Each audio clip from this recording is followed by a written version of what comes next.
The Dudley-Charlton Regional School District's public hearing is now open for our fiscal year 2019 budget. It is March 14th, it is 7 p.m., and we're at Shepherd Hill. Do we have anyone here?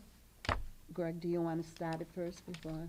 I don't really have anything to say. We've been, which is pretty rare for me, I know. Okay. But we've been hammering away at it every 2 weeks for the longest time, so, you know, if there's nobody here who Do we wants to have speak. anyone here to come up? So I guess I will close the public hearing. Wait, we'll see. Let's see if there's someone here. No? Nope. You're good. Okay, we're good. All right.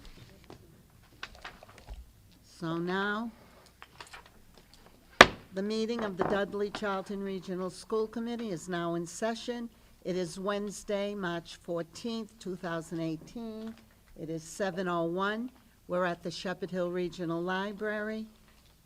And first item on the agenda is we will pledge to the flag. I pledge allegiance to the flag of the United States of America and to the republic for which it stands, one nation, under God, indivisible, with liberty and justice for all. Approval of the minutes. I'll entertain a motion to approve the minutes of our regular meeting of Wednesday, February 28th. Okay, discussion. Seeing none, all in favor? Motion carries. It's unanimous. Citizens Forum, do I have anyone this evening that would like to come forward? Okay. School Spotlight, we're going to table until our next meeting. Communications, Mr. Desto? I don't have any tonight, Mrs. O'Coin. Okay, and no, I don't. How about our members? No one? All right. Superintendent's report, Mr. Desto? Thank you, Mrs. O'Coin. I do have a few things here. In no particular order, I'll start with the fact that last week I had the privilege of meeting with the police chiefs from Dudley and Charlton, Steve Wayner and Graham Maxfield. It's my first time meeting Chief Maxfield, and I was very impressed with his, not only his knowledge, but his willingness to work with the schools. And I guess the big piece to report, and it's really not a hard and fast report so much as it is a glimmer of hope, is that Chief Maxfield is very interested, as am I and as is everybody in this room, in finding a way to be able to put a school resource officer in the Charlton schools. As everyone knows, we have an outstanding school resource officer on the Dudley side who spends the vast majority of his time at Shepherd Hill, although he does do work with the other Dudley schools as well. And for many years, we've discussed and had in our strategic plan a resource officer for Charlton. And I came away from that meeting very optimistic that I'll be able to work with Chief Maxfield and at some point bring to this committee an idea for how we can get a resource officer in our schools in Charlton, which is very exciting to me. Also, a couple of dates. First, Women in STEM Night was supposed to be last night, and it was obviously canceled and will now be held in conjunction with the Science Fair on April 5th here at Shepherd Hill, and I believe that starts at 6 p.m.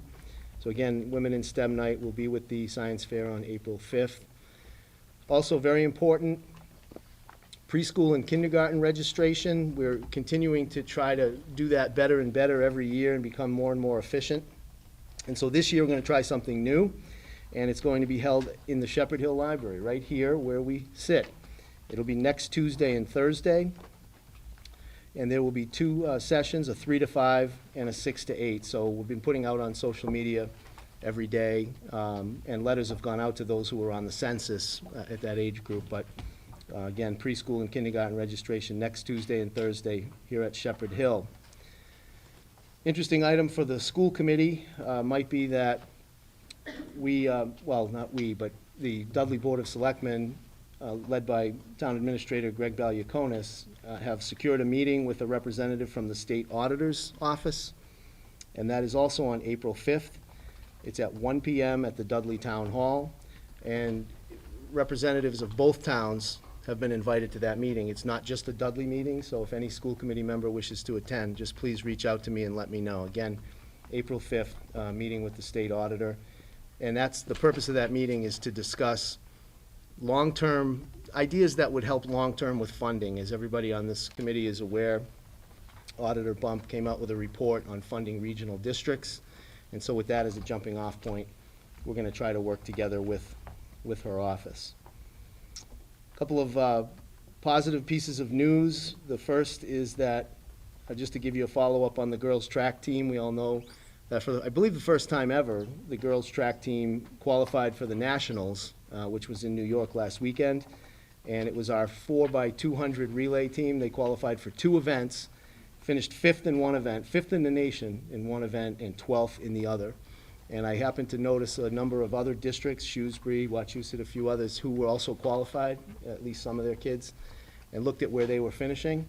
And it looks like 5th and 12th is pretty good. So happy to say that. And again, Mr. Chaplin and I will talk about getting them to a meeting at some point, because I think this is really an extraordinary accomplishment by 4 extraordinary young ladies and better people than they are athletes. Our boys basketball team is getting ready to tip off in about 25 minutes in the state semifinals against Taconic, and so we may have updates later in the meeting, but we certainly wish them the best of luck.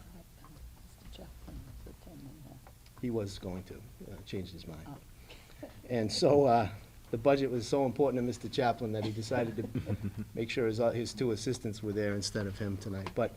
And finally, I just want to make sure that every meeting leading up, I mention again that we do have a special election scheduled on April 3rd from 8 a.m. to 8 p.m. at the usual polling places, the Dudley Town Hall and the Heritage School, for a 2.5 override for the district budget, which also benefits, of course, the town's budget. So just want to mention that each time I get a chance. That concludes. That's good enough. Okay. Thank you. Student rep will table that until next time. That brings us to new business, FY 2019 budget, and we have the administrator's presentation. First on the list is Laurie Pacheco and Robin Palmley. That's the Charlton Elementary and Masons Road School.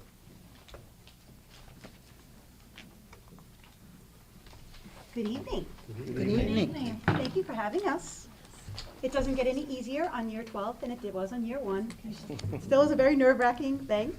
So for Charlton Elementary, for class projections, you can see that we are predicting to have 6 sections, which is equivalent to 1.5 teachers for preschool, 6 sections for kindergarten, and 7 sections for grade 1. That is currently what we have right now, so it's not an increase of any new teachers. My projection for 138 students in kindergarten, for 7 years, I've been keeping data on how many are on our census, how many actually come in. I've taken the average.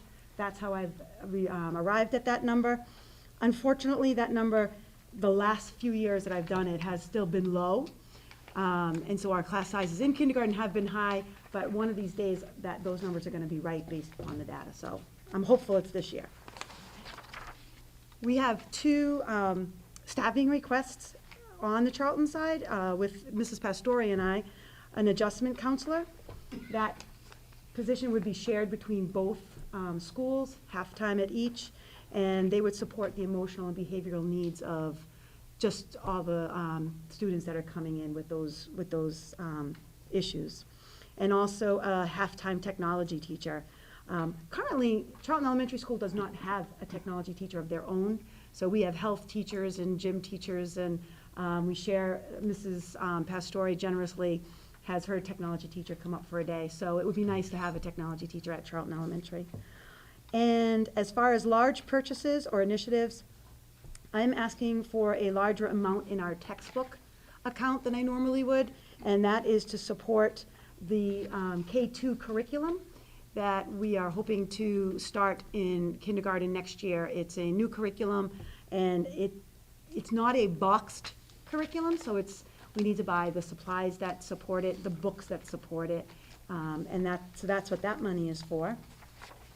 And then as far as capital improvement projects, the one that is slated for our school for 2019 is to install the panic bars on the main door and the door at the top of the gym. Anyone have any questions? I just want to point out to the committee that the .5 technology teacher, that person would also be utilized as an integration specialist. In other words, to, at times, be working with the regular classroom teachers on the utilization of technology in the core subjects as well. So, and I failed to recognize that, so just want to add that. Thank you, Mr. Desai. Thank you. Mrs. Pacheco, I was wondering what reading program you're So it implementing? is the Boston K-2 curriculum, Focus K-2, and it is a curriculum that has been written by, with the support of many curriculum knowledgeable people through the Boston curriculum. And they are, right now, training other schools. It is very play-based as opposed to, so it's, I don't know if I'm putting this in the best words, but it's very project-based too, where there's a lot of talking. So once they read, once they build, once they do things, they stop and they reflect and they talk with the kids. And it's a lot of group work project, but it's not a box curriculum that we know an exact amount for. It's, you know, we're going to, the first unit is on, say, for example, is on the community. And all of the books are going to be about the community, all of the materials. So I'm going to be buying community dolls, community dress-up clothes, things like that. And that's what that material would be, that money would be used for. And which grades? That's just for kindergarten. Just for kindergarten? Mhm. Thank you. Welcome. Is this from the Boston Public School System? Yes. How long have they been using this curriculum? Well, I want to say probably 4 or 5 years. It's been created by a group of teachers, and it aligns very closely with NIAC. It's very research-based, it's very project-based, so it's going to align very well with our initiatives here in Dudley-Charlton. It's actually very rigorous, but it's getting down to the developmental level. There's a lot of peer feedback. They learn how they do everything by choice, but very specific.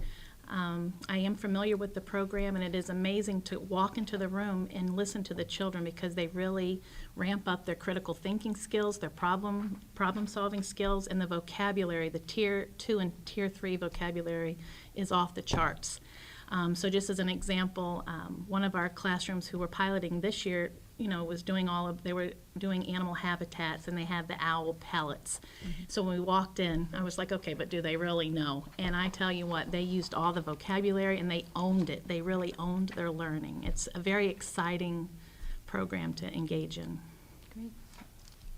Sorry, I didn't mean to. No, I'm glad you Yeah, did. okay. Mrs. Parmley is fortunate to have, they were using it in Oxford, so she has a lot of knowledge about it. We which used we're it very one year because we thankful. got the literacy grant, so we were, yeah, it's very How good. does this roll in and feed into the reading curriculum that students would then encounter at grade 1? Well, actually, I mean, it's very standards-based, so it's not going to go off, you know, they're going to come in very prepared. There's a lot of rigor to the program, there's a lot of writing involved, so it should not, and actually, we're bringing Project Read right in there and weaving it in there, so it's not going to be like a complete jump from what they're doing in grade 1. It actually, I think, is going to up the rigor more so than even now. You know, our program that we're currently using, I believe we've been using for at least 10 years, if not more. And so this is going to be much more aligned with the ELA shifts and the standards and the new ELA standards. Yep. So they should be well prepared for first grade in a nutshell. What program is currently being used? Houghton Mifflin?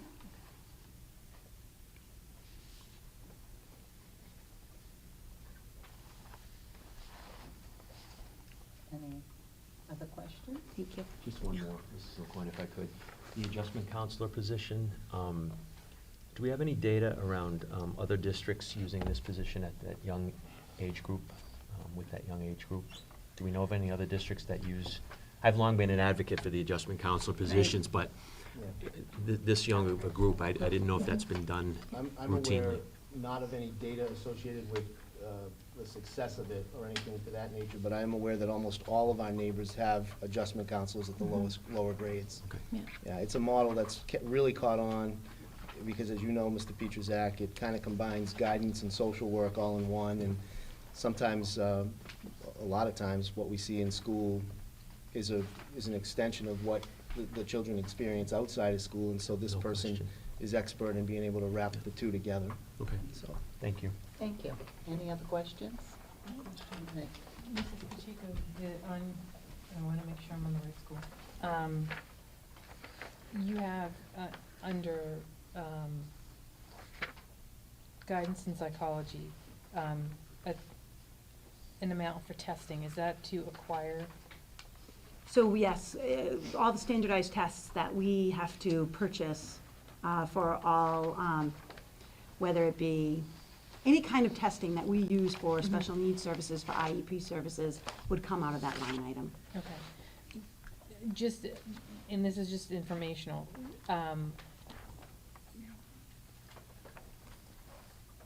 I would assume that we have the standard battery of tests that are used. Are we looking to branch into new areas of testing with this? So each year, if there is a new edition, we Mhm. do purchase the new editions. We do not test on the, like, so if it's edition 3, or the 3rd edition, or the 4th edition, we do update them Okay. to be the newest ones. I'm gonna hold because I have a question that's really applicable to pretty much everyone's budget. And that's going to, one of them is going to center around the capital requests that the schools are making. And I like the fact that everybody listed out what their capital requests were. But I have a concern that pretty much in every single school, they had items attached to the topic of safety. And it could be doors, or it could be security measures that we're not putting into our budget because we can't fund it. So just, you know, it concerns me that we keep having to push these things aside, and we can only do, you know, we can only do the things that are exploding. And it's disappointing, and I know Charlton Elementary School, I believe, has the title of the oldest school in the district. So, it is a concern for me when I look at things, and I know several of the schools were looking for exterior camera coverage, which, I know that was a request that you had, Mrs. Pacheco. So, just to that point, opportunity in public to say that we have to keep putting things aside that we really don't want to. We understand. Okay.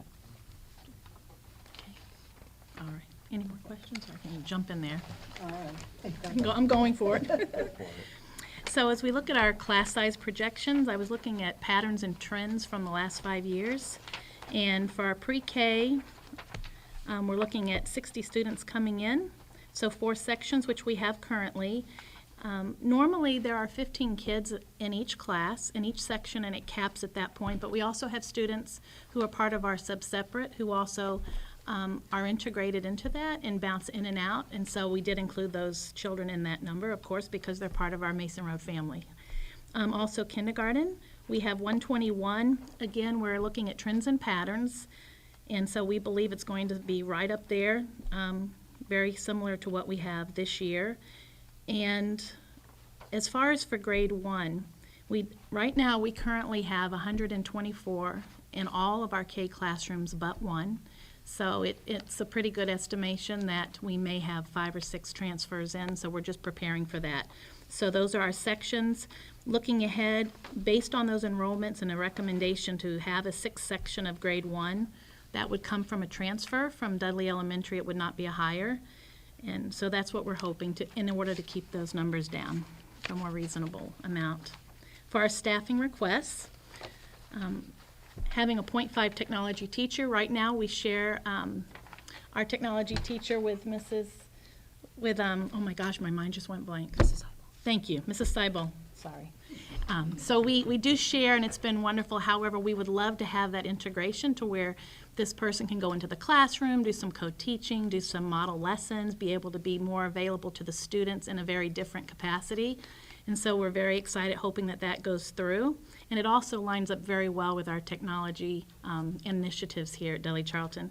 And then the .5 adjustment counselor, very similar to Mrs. Pacheco, we really want to provide that crucial social and emotional support. Our school psychologists are out straight doing so much testing that sometimes they're not able to really meet the needs of all of our kids the way they want to. They're still having their counseling in their groups, but they really want to meet their needs, and more we're finding children coming in need that. And so we're hoping that we can expand our current measures and be able to do those wraparound services for the families. For our large purchases and initiatives, we're hoping to bring in 6 smart boards. Right now, our kindergarten and first grade classrooms do not have those, so we're trying to do a little bit at a time. We find that's just wonderful as far as interacting, and we'd like to kind of catch up in that technology area. Just as Mrs. Pacheco said, our focus on K-2 implementation. We're looking to buy supplies and be able to buy a lot of nonfiction text in order to support the program.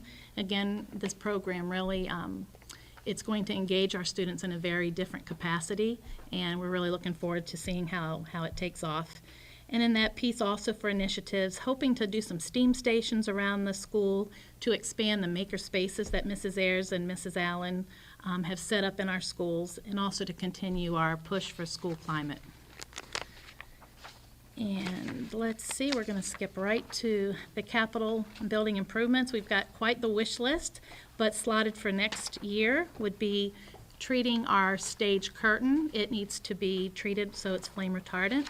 And also continuing our ADA compliant playground walkway. We do have half of that in place, and it's been wonderful to have that for the child who has needed it, and we're expecting that, we could, I'm sure, have children who are going to be in need of it in the future. So we want to get that in place and be prepared and be proactive. So, thank you. Go ahead. I'm just curious, Mrs. Parmalee, if you have looked at any kind of funding for the ADA compliant playground. I know that there has been individuals that have applied for grants that have gotten ADA handicapped equipment at the playground down in Webster, and that was grant funded to get the beach chairs and things like that brought individuals down to the water and some of the equipment there. So I don't know if that has been pursued. That might be a way to help us with some funding if there's any particular school buildings that have that issue. I have not checked into that, but I Okay. definitely will. I think that's a wonderful idea. Okay. I can Further. connect you with the person that I know that was involved with that. Okay, that would be wonderful. Can I ask a question regarding the intercom system? Because you're one of 2 schools that mentioned an intercom system that we can't fix because the company is out of business. Is this an intercom system that's used within the school to contact from office to teacher classrooms, or? It is, and school-wide. So right now, the bell system is kind of stuck into one format. So even though it doesn't align with our current schedule, the bells will go off. But Okay. it's to a point, it's not loud and obnoxious, so it's not like disruptive. Okay. We just noticed that it goes off. We also would like to be able to increase the volume, and at this point, we're just struggling with how to do that effectively because we don't have a company to refer back to. Because sometimes when those classroom doors are closed, they may not hear that as clearly, depending on which way we have it. Because there are, depending on the system, you can go directly into a classroom where it's very clear, and sometimes it's school-wide, and if those classroom doors are shut, it may not be quite as loud. Okay. So my concern was because it's labeled as critical, as a safety issue, is it multi-purpose so that it's acknowledging time and breaks of day, as well as, is it bells that would signal some type of alarm or awareness that our teachers need to, act on? Sure. Well, definitely, I would say the critical piece would be that if we're going into, say, a lockdown, we want to be able to make sure that everybody is hearing that regardless of their location, and that Okay. they're hearing it clearly, such as in our cafeteria or where we use for gym. We just want that to be very clear so that they hear it.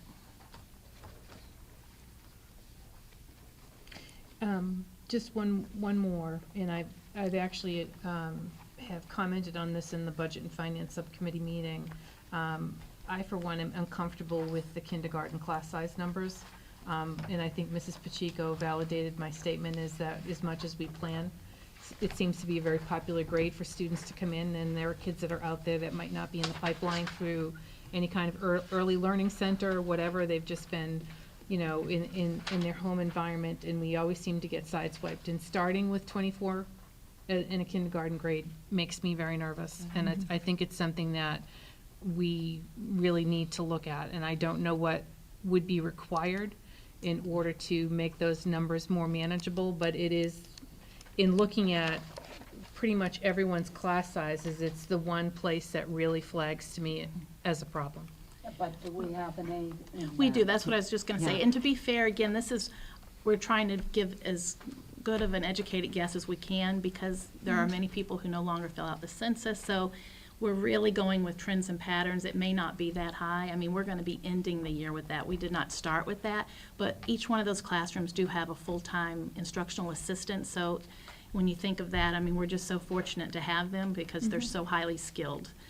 But those rooms do have 2 full-time adults, so I look at that a little different where, as grade 1, it's just the teacher, but in kindergarten, because the need is needed at that age with that developmental level, I think we're very fortunate to have the full-time IAs. I understand the IAs are there. I'm still uncomfortable with the number being at 24. Because I also understand, and as I discussed in budget and finance, that your kindergarten classroom is usually getting a huge influx, not say huge, but a large influx of students that are moving in from pre-K that were special education students. So when you're talking about kindergarten year and it's the foundational learning year, when we're starting from the very basics of giving everything, and we're looking at an influx of population of students who even have greater need than the ones that are coming in the general ed population, that puts a tremendous amount of responsibility on the 2 adults that are in the classroom. And there is direct teaching and there is support. And I have a concern that 24 is still very high in my estimation. My fellow colleagues might not agree with me, but I still think it's a concern that we should look at. And Mrs. Rabbit, I wouldn't disagree with you. It is the hardest grade because you don't know. And, my last 2 years of kindergarten, there were 25 and 26 kids in a class. And is that too many? Absolutely. But you don't know that because so many people do not register their children for kindergarten as much as, we advertise and stuff. They don't register them until the week before school starts. I want to say I had 8 kids register for kindergarten the week before it started. At that time, it's very difficult to come to the committee and ask for another kindergarten classroom. And I know Ms. Parmley agrees with me that I'm so fortunate to have the staff that I have in kindergarten. They are wonderful and they do a really good job. Outstanding. And it is hard. And I don't disagree with you, but it's hard. To your point, and I get that, but every year that I've been on the committee, we've always been caught short for kindergarten. So in my estimation, we're more caught short than we're not. And I think if anything, I would rather have a year that the class size was even on the lower side, okay? It's better. Mrs. Reed and I existed with a bubble class of both of our boys went through classes that were no less than 25. And when you're looking at the foundational year that our students are coming in at, even though we have that extra adult, I mean, you're talking about little people that have to be taught routines and following everything. So, 25 little people with, 50 hands and 50 feet going in different directions. I don't even think that 2 people is enough. Right. On a good day. We don't disagree with No, you. we It's do just- not It's a very disagree. difficult projection. I think it's something that we have to look at. I think across the board, looking at all the budgets, we have very favorable class sizes pretty much in 80% of the scenario.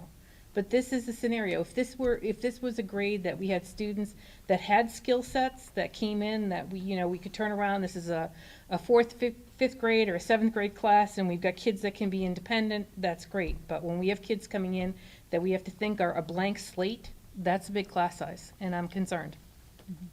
And I think I just want to let you know that I'm going to continue the conversation further in budget and finance. Not that it will change anything, but I will continue the conversation because I had the conversation last year and the year before. Well, you never know. Never You know. never know. It could be my year, Mr. Desto. I would like to say to that, just in complete honesty, the principal's projections are usually pretty close, but they have fallen on the low end. We've been over them since I've been superintendent as well, and I even remember being principal of Dudley Middle School and projecting this many students, and it almost never fell short of that. it would be great if we could find a way to say, oh, well, gee, not that many people enrolled unexpectedly, so now we're gonna have really favorable class sizes. That would be awesome.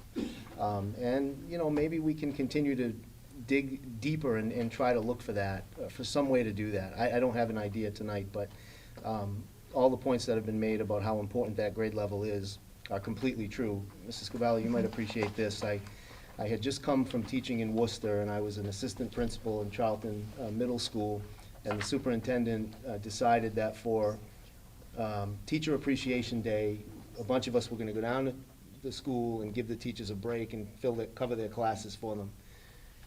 I got a kindergarten class, and I had just come from teaching some pretty tough kids in the city, and I could not keep up with those kindergarten kids.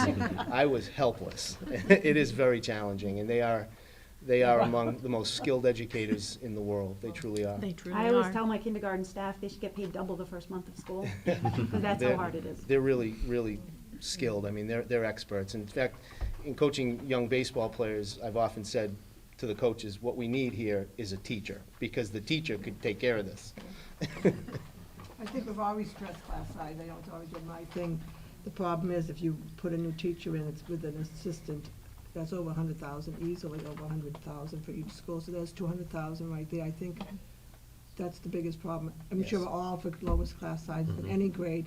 So I don't know if we should rearrange some of the higher grades and take one away from there. I mean, it's a hard trade-off, but I don't see how we could possibly add 2 full-time, 4 We're people. just fortunate that we do have the assistants, and they are well qualified. Oh, they're wonderful. Yes. They really are. They really are. Yeah.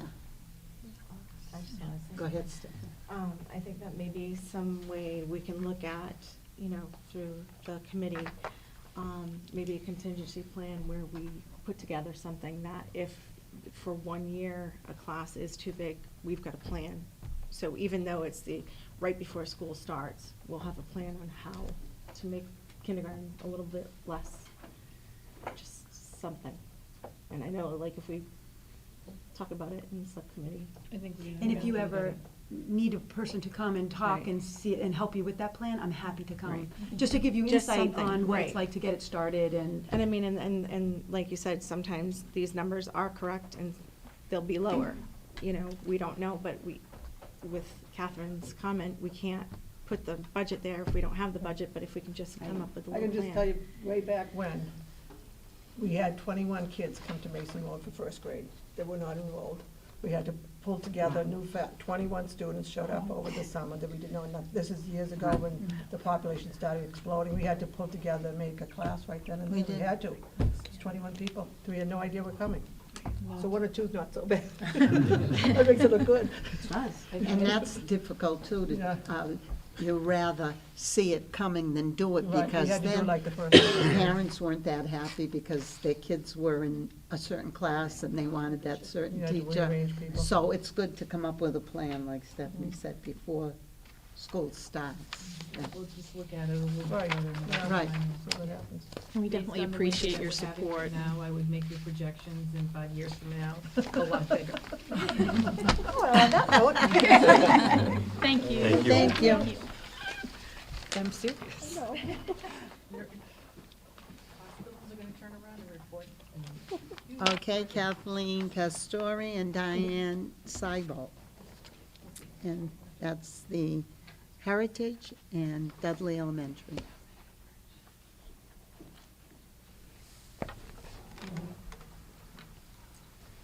How are you? Hi.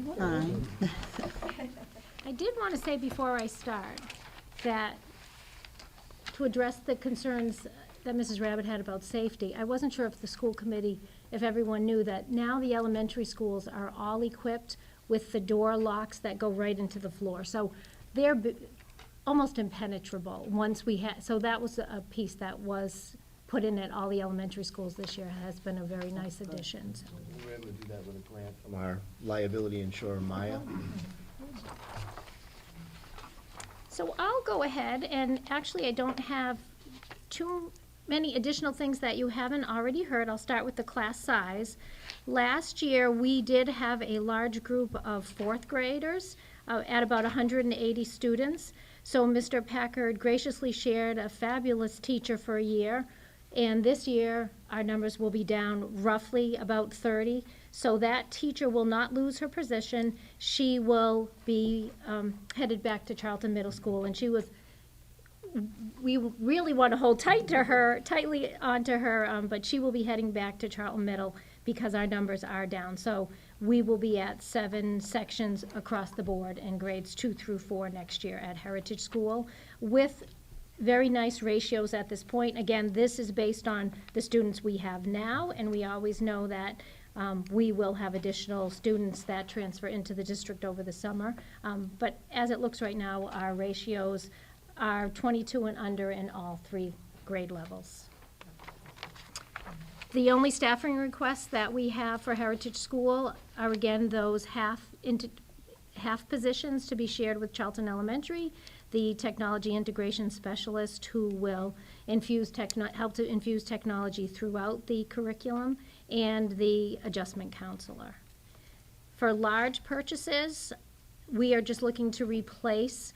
Our in-focus projectors have to be replaced every few years, so those are replacement costs so that the smart boards that we have put in over the last few years will be able to be utilized effectively.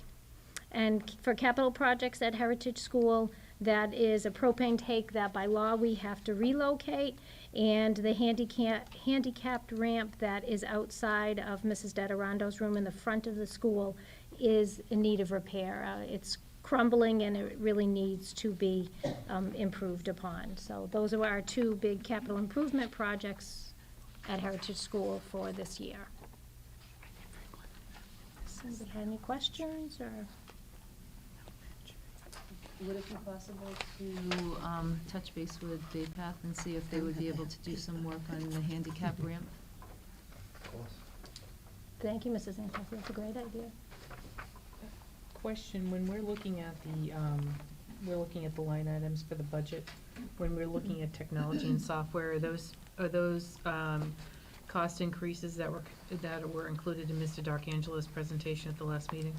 Yes, anything in here is in the budget. Yeah. Yep. Can I inquire, Mrs. Pastore, on your communication system? It is the same system that is at Mason Road. Okay. And when we had the loss of power in last week's storm, I keep track of the storms, we did have some difficulty with it, and it does need to be looked at. And again, it is very difficult to find someone to even come in and look at it because it's out of date and it's hard to get. We were able to get our bells back on and working, and our volume is actually fine at Heritage School. We haven't had a problem with that, but it does need to be updated, and it's just don't have that capability anymore. So thank Any you. other questions? Thank you. Thank you. Thank you. And at Dudley Elementary School, I feel like I'm just reiterating some of the same things. Our classroom projections are that next year in grade 2, we'll go down to 5 sections, which is what they have at Mason Road right now. But we will be reassigning a teacher from 2nd grade down to Mason Road. And then our other 2 grades will remain at 6 sections, keeping our largest class in 3rd grade at 23 and the other 2 at 21. We also, our staffing requests are the same as everybody else, the .5 guidance counselor and the .5 computer technology integration specialist. We're really looking forward to that computer technology integration. We're seeing STEAM, we're seeing coding coming right into the classrooms. We've spent a lot of time talking about how we would utilize that position. Very exciting. A lot of project-based learning would be able to go on. And as far as our major projects, it's projectors and document cameras and smart boards. And the smart boards are additional, just trying to get our classrooms up to par with, having them in every room. And then the projectors and the document cameras, it's just attrition. They only last so long, and they're slowly going away, or quickly going away, I should say.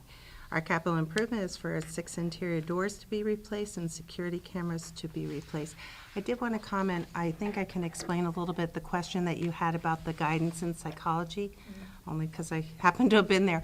And what's happened with that, the reason it's increasing is because now they're moving from having just the scoring books that you ordered. Now everything is licenses, and it's all technology-based, so we had to buy these licenses every year to be able to score the materials. So it's definitely put an increase into our budget just to cover those. But that's gonna make me think of another question that might come out a half an hour from now, but it's making me think. So with it moving towards a technology-based, does the license allow us to be in more than one building, or is each building going to have to buy their own license? Do we buy a license for a Woodcock Johnson for the district, or are we buying it for a building? Well, right now, we buy it per building, and a lot of times it's per use. So you buy a certain number of uses per building. So, and then, you know, if you run out of them, if you do a lot of evaluations, you have to purchase more. I will tell you that I just saw, and it's just recent, that there is a possibility of buying, I don't know if it's economically feasible, but there is a way to buy a district license through Sitecorp just for the whole district. So I don't know, it's something that I can look farther into and give you some information on. So my question with that, if that's a possibility, is that something, Mr. Matthew, that we could explore as to whether or not the French River or Southern Worcester County could buy a license, and then it would be part of the Southern Worcester County piece, even if it was a bigger licensing fee, if we were to take it and split it between all the participating districts, it might turn out to be a better mechanism for that expense. I don't know if that makes sense, but it's a collaborative piece. It certainly may. It's something that we can explore. If Mrs. Seipel can give me the information, I can Sure. follow up on it. Thank you. Absolutely. Any other questions?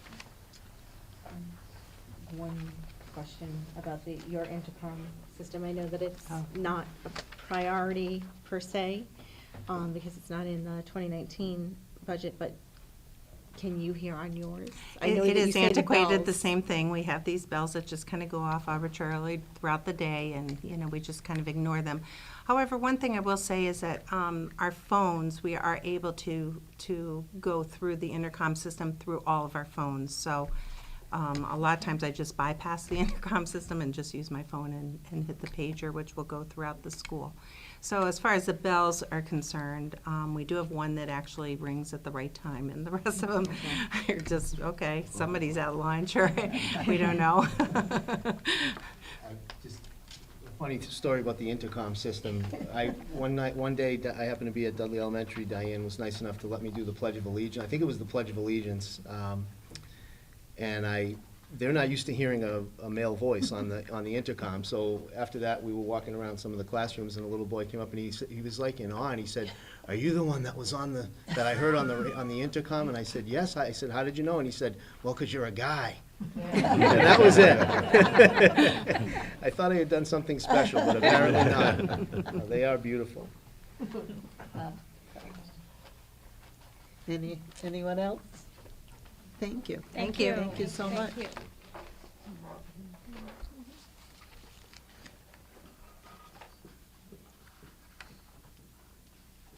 Next will be Dean Packard and Chris Stachewski, Charlton Middle School and Dudley Middle School.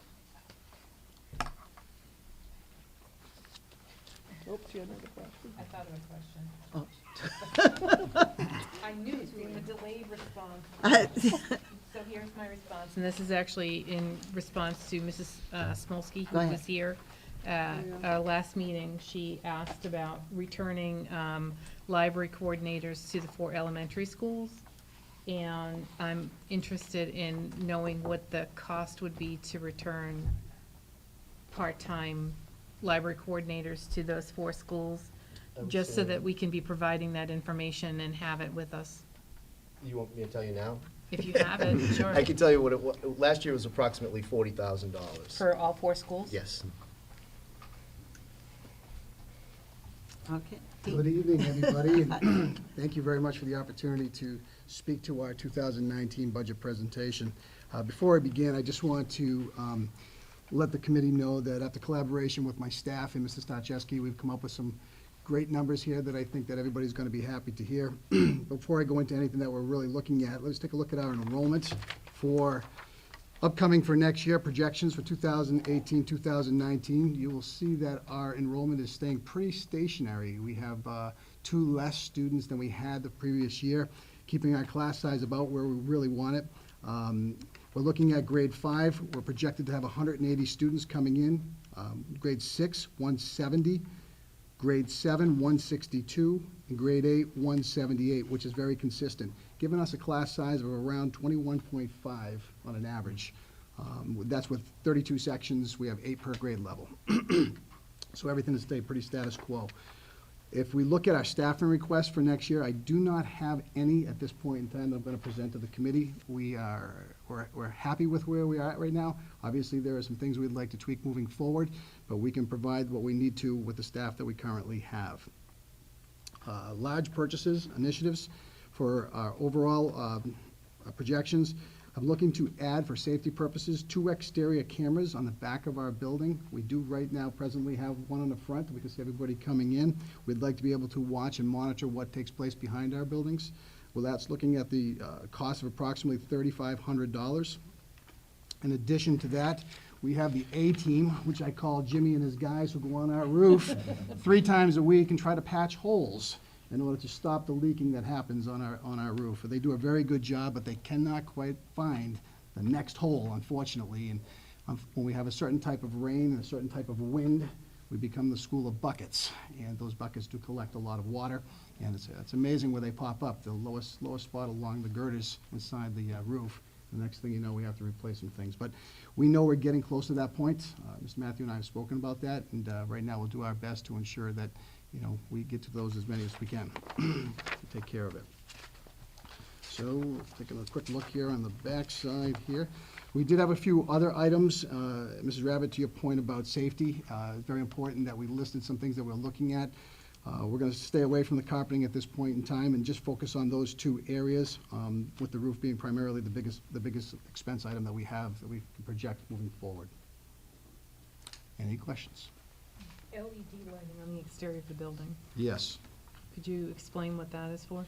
It's just to change the lights that we have outside at this point in time. On the outside of our building, we have the older lights that right now, I think the balusters, energy efficient, they're not. The light that they would emit is a much brighter light that would light up all along the side of the building. Is there any program that, I know that they have those for personal homes, is there any program that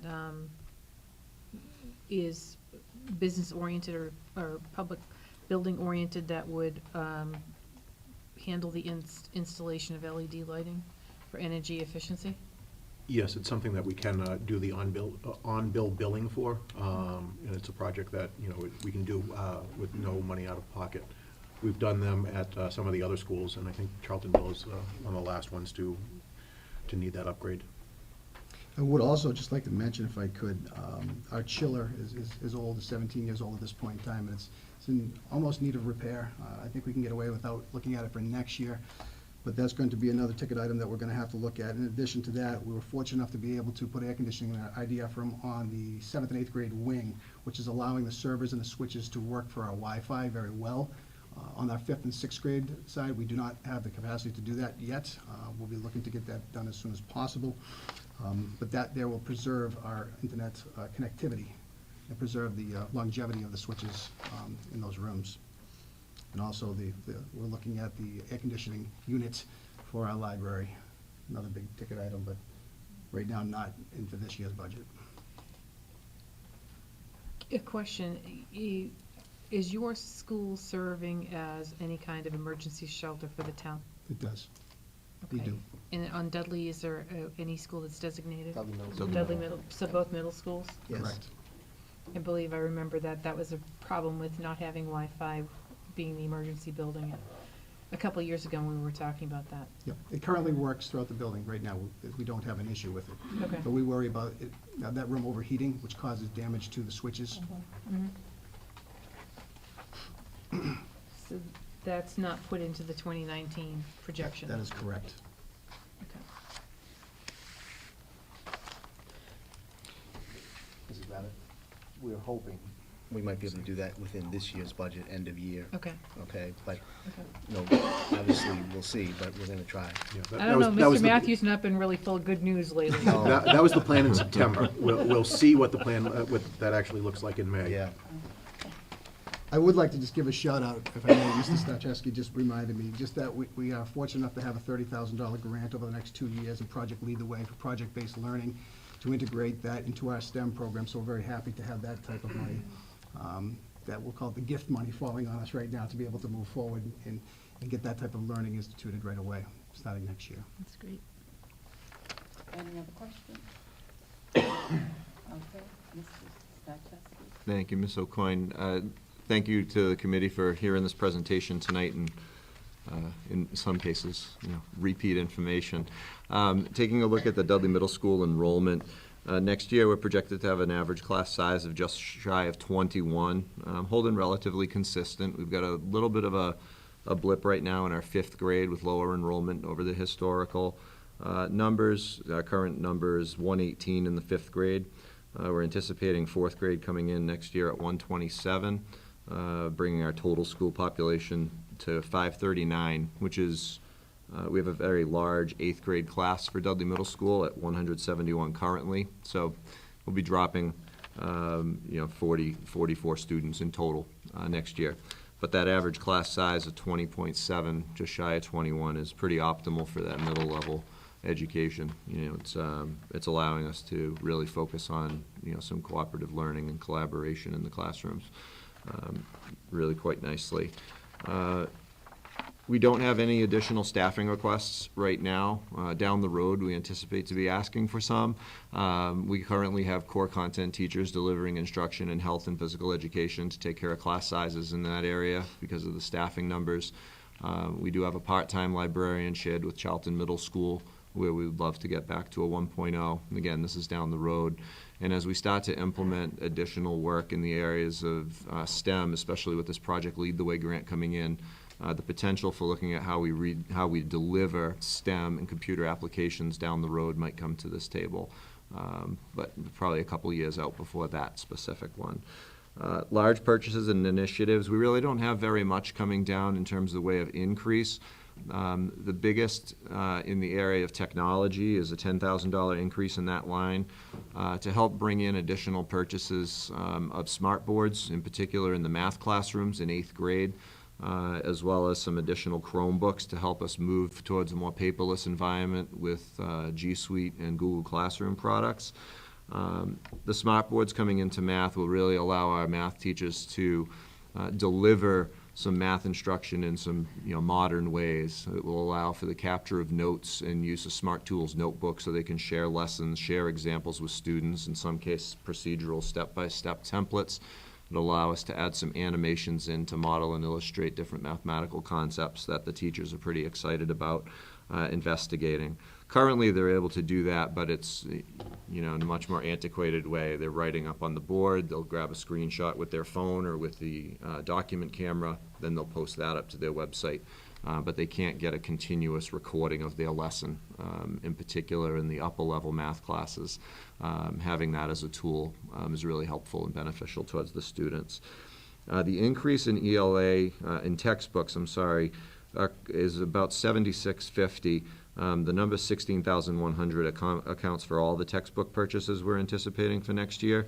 One of the bigger purchases is the area for English language arts and allowing us to purchase leveled text options for our primarily 7th and 8th grade ELA classes, where students could read multiple titles at the same time within the class and have literature discussions about a central theme.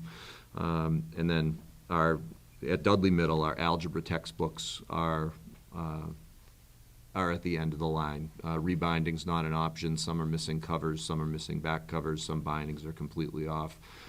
It's time to purchase some either used, gently used texts of the same title, or some new replacement copies, keeping the same curriculum, the same materials intact. Some of the curriculum initiatives that we utilize that are going on right now at the middle school that don't account for any additional monies in the lines include the grade 7 through 12 writing program that we're undertaking, looking at how we can really articulate a strong writing program, grade 7 through an end goal of grade 12. What does writing for the 12th grader look like, and how do we back that up to 7th grade at both Dudley and Charlton Middle? The grade 6 through 8 math curriculum is being remapped and rewritten, accounting for all the levels, working in collaboration with the high school. This is all non-financial impact that's going to have big gains for us down the road. The reason I reference these is because we might anticipate some conversation about, you know, a new math text in a couple of years once we get the curriculum rewritten to the level of satisfaction. Another area that, you know, both Mr. Packard and I have been working very closely on is kind of the revamp of our ACES program, which is our academic support, our social emotional, social skills classroom for general education students. We're doing a lot of work to revamp and restructure that. Collaboration with our counseling teams and other service providers that are currently coming into the building. The hopes would be down the road to take a look at how we can service more students in the ACES model, potentially in, you know, at Dudley Middle. I'd be very interested in a long-term conversation about, you know, an alternative classroom. For example, kids that are going out of district from either Dudley or Charlton to be able to house in our building within the program that we're currently playing around with and reconfiguring. So again, not a financial impact currently, but down the road, you know, it'll be worth the discussion. Capital projects, we're coming up on a 20-year-old building. We've got a number of things that are in the queue. One of the biggest needs that we have outside of the two safety items referenced, you know, earlier, the screens for windows is something that's more of a nice to have. We're a climate-controlled building. It is nice to open the windows in May and in early June and be bee-free, but we can survive without those, even though it is. Yeah. And additional security cameras down the road. We have the hopes of adding some exterior cameras as well as some interior cameras to Dudley Middle School, so that we can continue to provide, you know, a safe atmosphere, but also at the same time, if there is any mischief that's going on, be able to quickly resolve that. The big ticket item for 2019 is the auditorium air conditioning dual stage compressor that's on the roof. Currently, only one stage is working. It's an energy monster, and it is not as efficient as it could be, just for the climate control. That's a big community center that we have, and it is at the end of its life. The second stage is going to go.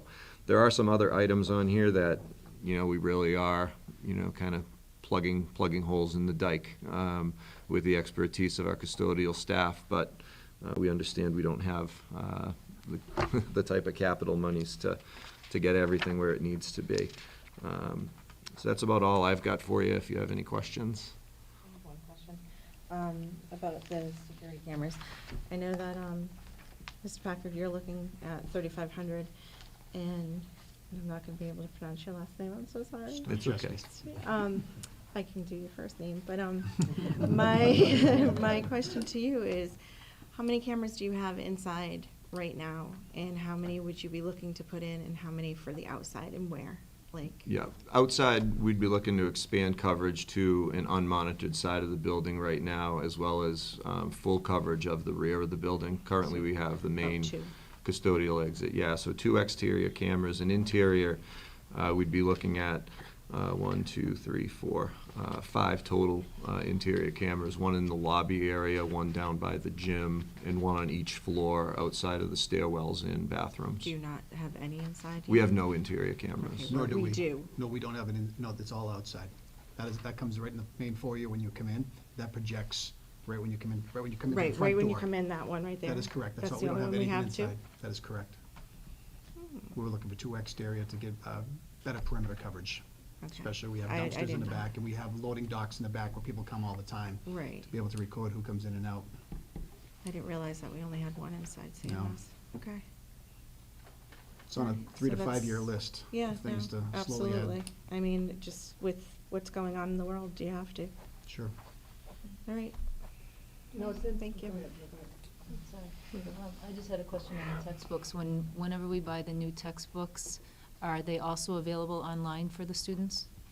It depends on the vendor and, for example, the algebra texts, they won't be online, that we currently have. They're from 2000. Anything new in mathematics is gonna be, a completely different series. Social studies, science, and other types of texts are currently online, and kids have full access to those. And So any new anything purchases- new Anything new, I would would be say, would online have as an well. online component to it. That's Super. absolutely correct, yep. I just made two comments. First of all, the presentation tonight is so well done because everyone's just exactly the same. And years ago, we were all over the place, and these are so wonderful, it's so easy.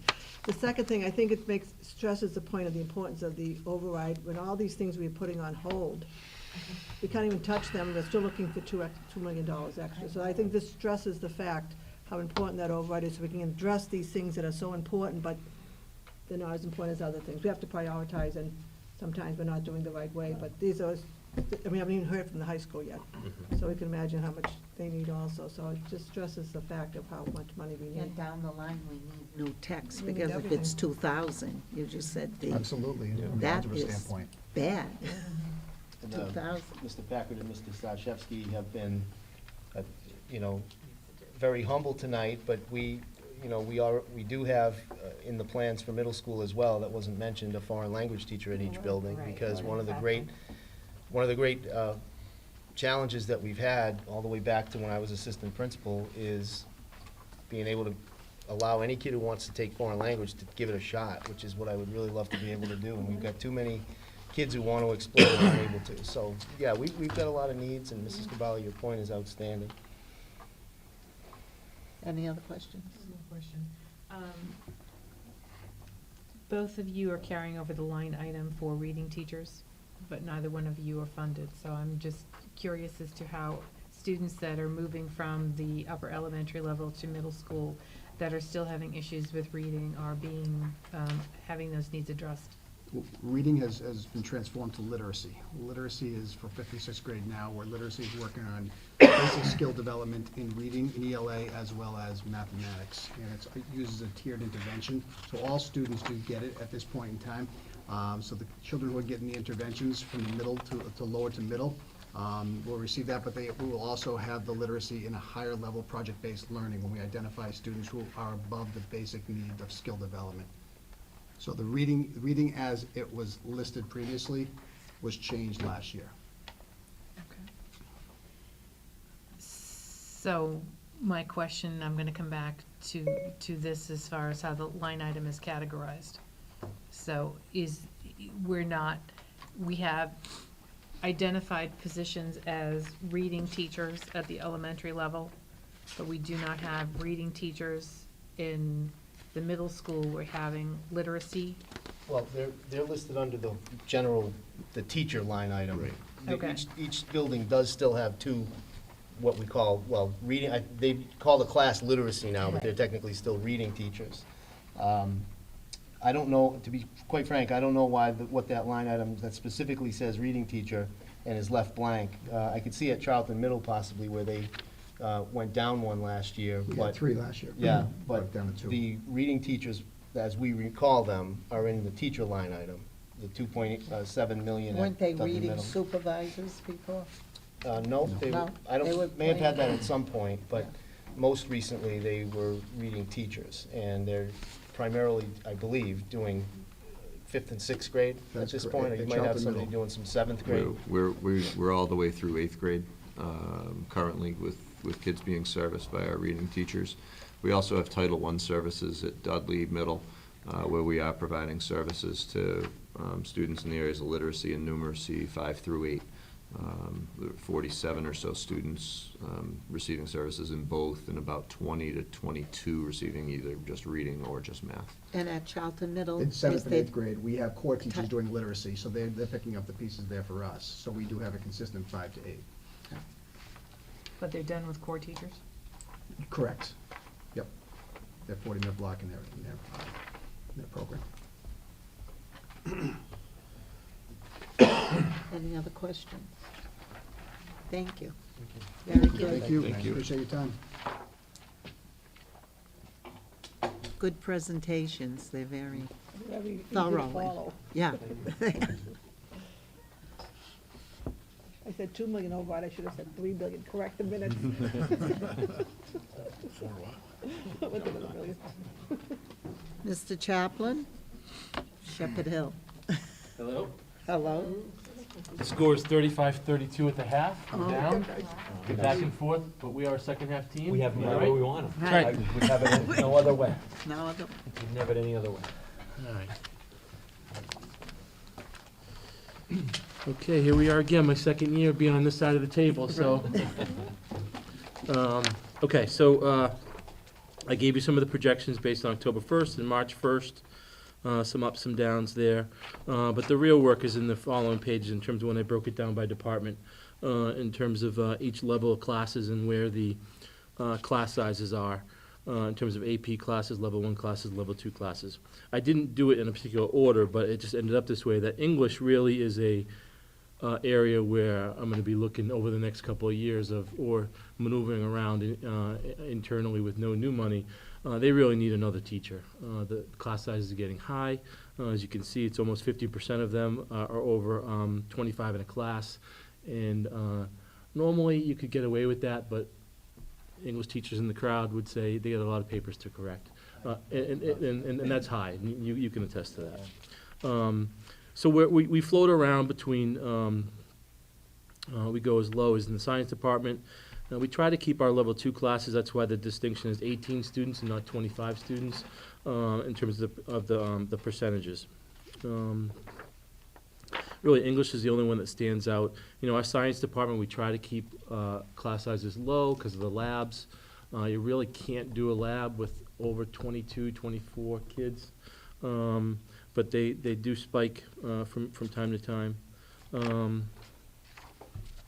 World language, you know, we had some cuts in there last year, and that's why you only notice one class of AP Spanish at 28. I can't afford having 2 AP classes of 12 or 13 at this point. Hopefully that can change over the next couple of years. Our engineering department are typically low at 14, 15, 16, because they are doing a lot of hands-on, you know, the world of construction, robotics and so forth. And our art and choral programs are generally high. The choral is generally high with, you know, 40 to 50 students in there within the choral department. So questions on that? Any? Mr. Chaplin knows me, he knows it's gonna be a question.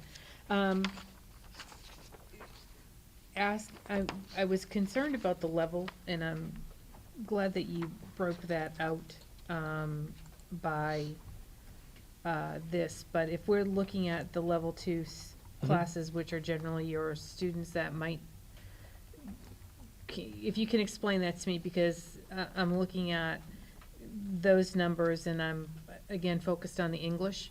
Okay. If these are your students that are, maybe you can explain the level in that, Yeah, might answer my question. I mean, I hate putting categories in there. However, AP classes are really, that's mapped out with, this is what the state requires, and you only have a certain amount of time to spend on certain things, and you move on. And the expectation is there's a lot of work after school in those classes.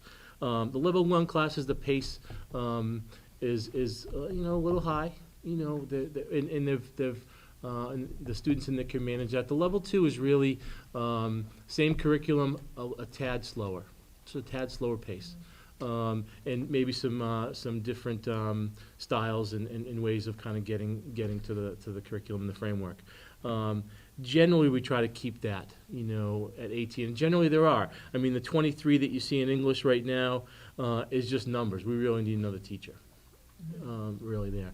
But if you see throughout, it's really not a lot of the percentages. You know, science.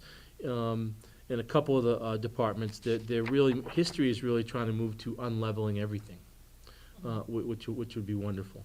But that benchmark of 18 is really where we want to be at, and generally it goes over, you know, and it's just numbers. So can I ask a question in relation to leveled students? Are your levels based on grade, or do you do a level class that's regardless of grade, but you have a cohort of students that are all at the same place that would move? No, Is because I that- think the students move up and down throughout the levels as they go throughout the 4 years. They always have the ability to do that. And it's generally based on, some of it's based on grade, some of it's based on teacher recommendation or parent recommendation. But I see students go up and down throughout the levels. There's inclusion classes within all the levels as well. But I don't think someone's locked in. If I'm a level 2 student, they stay that way throughout the whole No, time. No, I guess my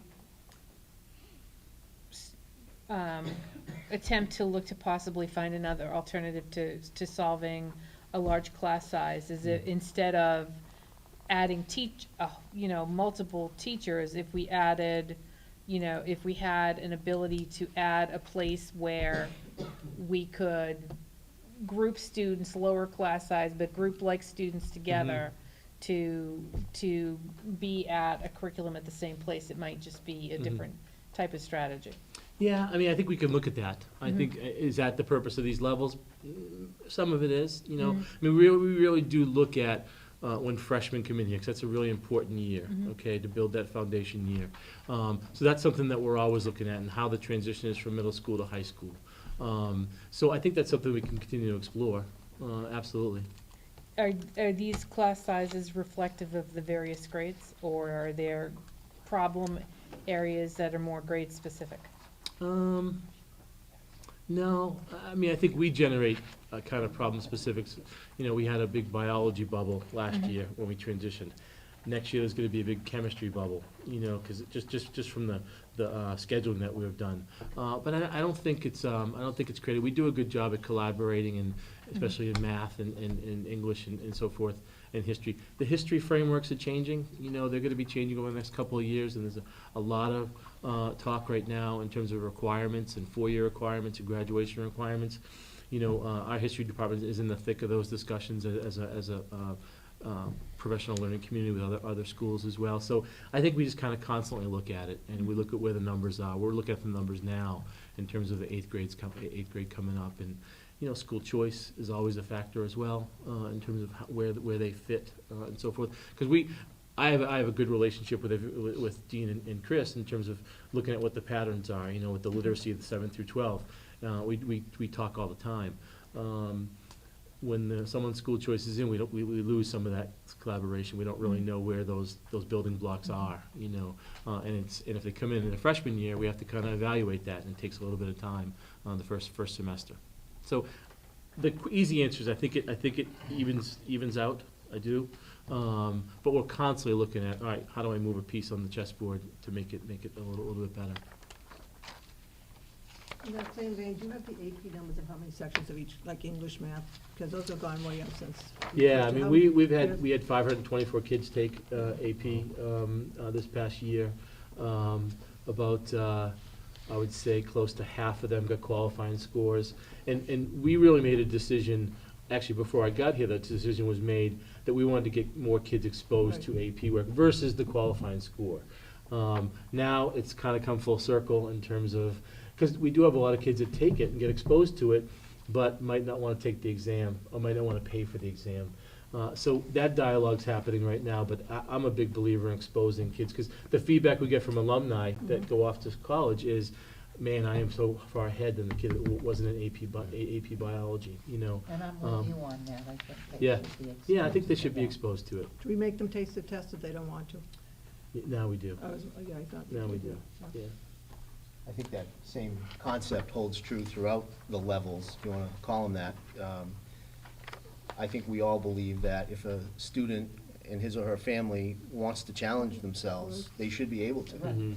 And there shouldn't be limitations to that. So we do allow kids, if a student has struggled in a particular subject but wants to try, we let them try it. Yeah. And that's why there is so much flexibility throughout the And levels. the ripple effect of that is I always, with my kids and others is, the fear of taking the AP class and getting a C. Yeah. That's a big fear for students and parents. It is. And I try to kind of say, well, that's a good C, that's great. But sometimes they don't want to hear that. They'd rather Well, take the safer it's a good class point. and get an A. And quite honestly, there's a lot of talk around GPA right now, and There's a lot of kids that take the safer route and maybe make first honors every time, or make, but the added weight of an AP class in terms of the weighted GPA does help in the long run. Right. In the long, but they don't wanna, they can't see that. I just want to throw out there that the guidance staff, the administrative staff, and even I have had a lot of conversations with students about being able to find a balance between, you want to challenge yourself, and we admire that, but within reason, because you don't want to do it at the expense of your mental health or your happiness. And so many of our kids, and it's this way everywhere, I've asked, it's like this everywhere. We have so many kids, they're so aggressive and competitive. Yeah. That they end up overloading themselves. But we are having more and more of those conversations with kids about finding the right balance. Yeah, and, Yale had a class this past year, it was one of the highest classes, volume of students in the class. It was called Happiness 101. And it was really about creating balance, and people just took it to kind of just decompress. And we're adding some electives around that here next year, a senior elective about just kind of senior year 101, and just doing those things. Because you do have to, the coping skills really still need to be developed, and I think when we're on the fast lane all the time, it's harder to do that. Sometimes you say that to a student, and they almost feel like, that's an option? Like, I don't have to do all Right. this? Yeah. Honestly. Can I ask Yeah, another please. question? When we first brought the AP program in under Mrs. Perangeli, there was some type of funding that helped support students that could not afford Yeah, a MIMSI. taking the test? We Is still that- have that. That we still have that?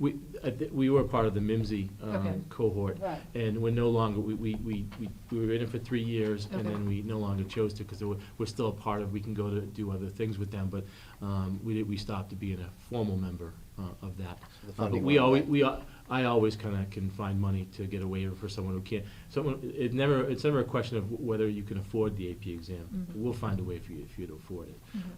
In the tutoring sessions, Absolutely. I don't know where the money is or how it works, but we have a lot of students who do go to those Saturday tutoring sessions. Yep, and those are at low cost, and again, if someone has a problem with that, they come and talk to me, and we figure out a way. There's been more and more of that over the last 2 years. Can I Yes. just ask one question? Are the Saturday tutoring sessions, are they only for AP? Yeah, because it's mock exams, leading up to it. So right now, science has had, the last 2 Saturdays, there's been AP mock science exams, just to prepare.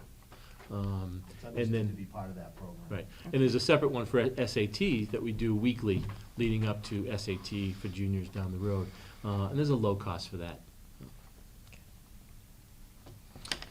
Any other questions? Okay, so large purchases. These are, did you say wow? Okay, come on. These are just increases of those line items that you see within the budget, okay?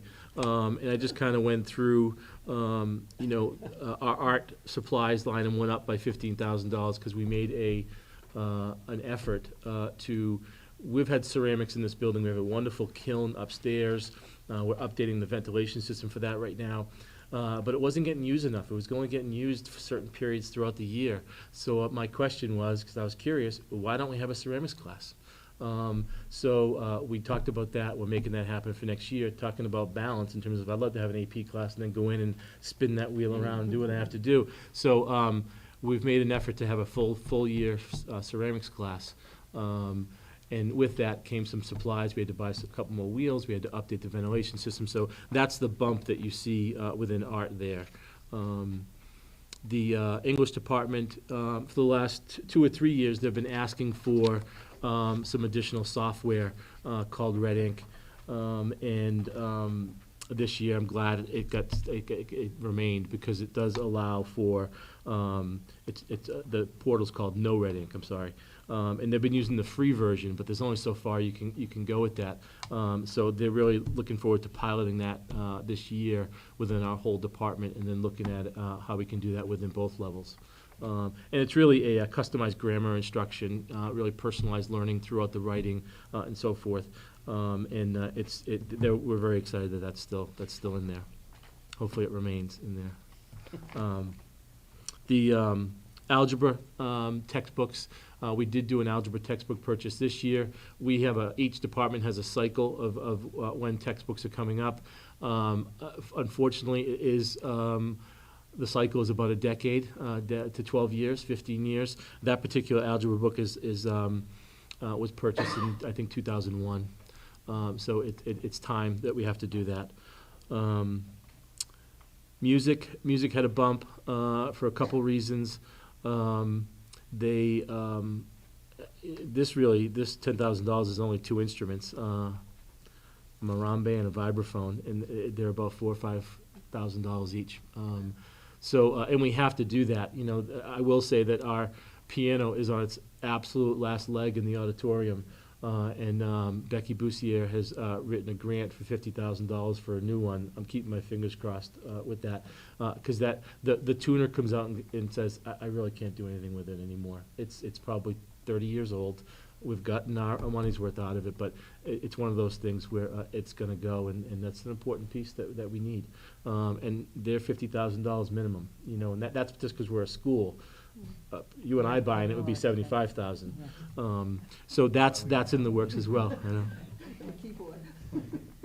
know? Our science bump has to do with 2 things.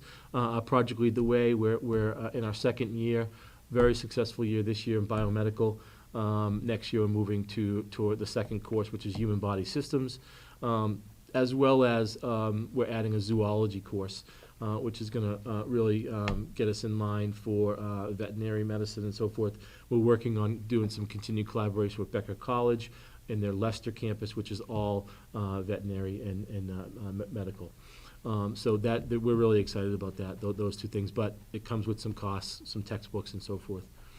Our psychology textbooks haven't been updated, I want to say probably in 13 years.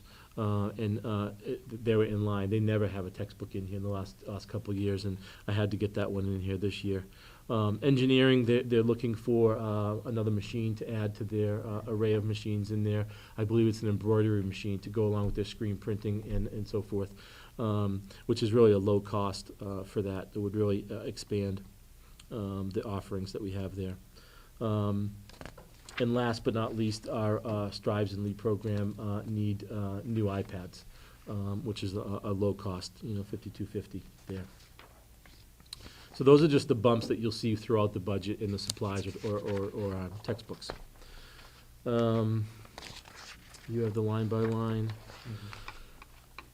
Capital, I could spend another hour on if you'd like. I won't. But this past year, I think last year I submitted probably 6 or 7 projects.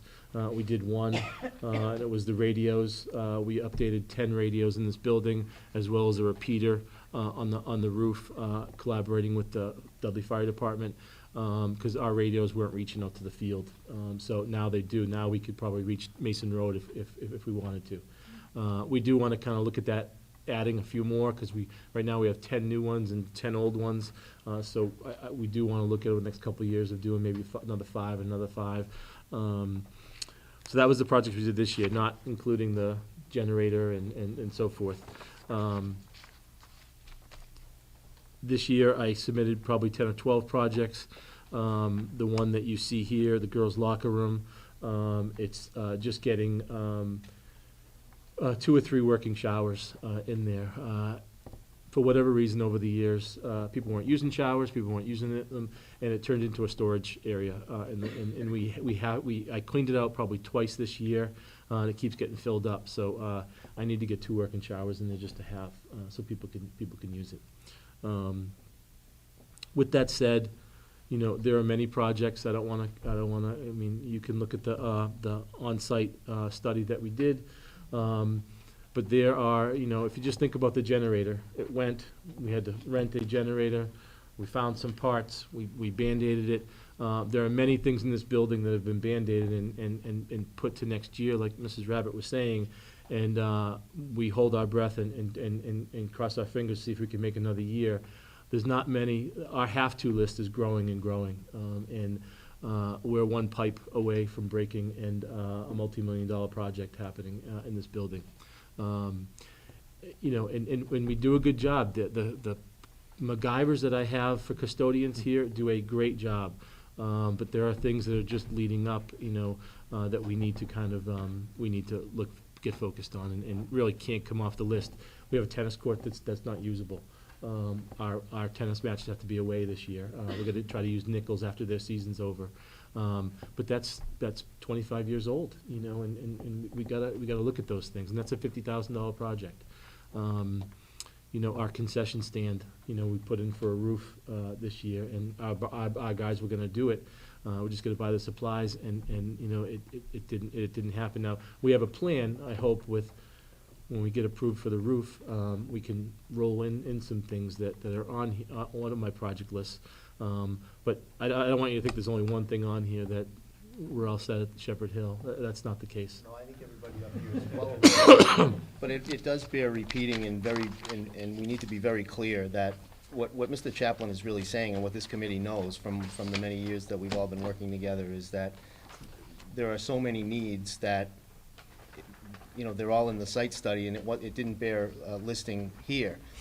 A few of those needs, in addition to the girls' locker room, we'll try to do in this year's budget, if we possibly can, toward the end of the spring.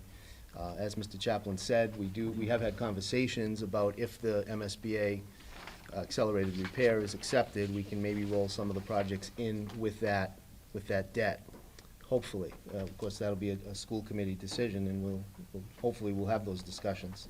But to run a big high school that does all the things that Shepherd Hill does, and the expectations of our community are very high for our high school, and they should be. It's very expensive. I mean, it's incredibly expensive to run a big successful high school, and I think the community needs to know that the school committee's done everything that it can do over the years to patch it together and continue to keep this place successful without breaking the bank in the community. And as Mrs. Cabela said earlier, it just continuously, we keep coming back to the highlight for how necessary this investment is with the special election on April 3rd. So I think that's a good time for me to clarify my wow comment to Mr. Chaplin, because I feel really badly about that. No, I was kidding. It was more about the amount for the large purchases. It was not an indictment on what you've got listed here.